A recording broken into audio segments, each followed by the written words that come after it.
मोताळा पिंपळगाव देवी रोडवर दोन मोटारसायकलची समोरासमोर जोरदार धडक झाल्यामुळे एक जण जागीच ठार तर एकाचा उपचाराला नेत असताना मृत्यू झाला आहे, तर 2 जण गंभीर जखमी झाल्याची घटना रविवारी सायंकाळच्या सुमारास घडली आहे।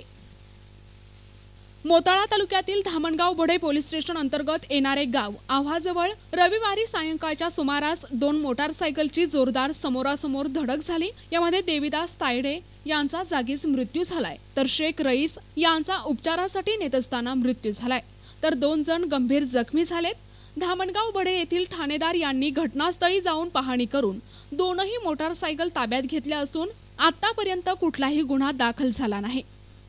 प्रतिनिधी रहीम शेख, NTV न्यूज मराठी, मोताळा, बुलढाणा।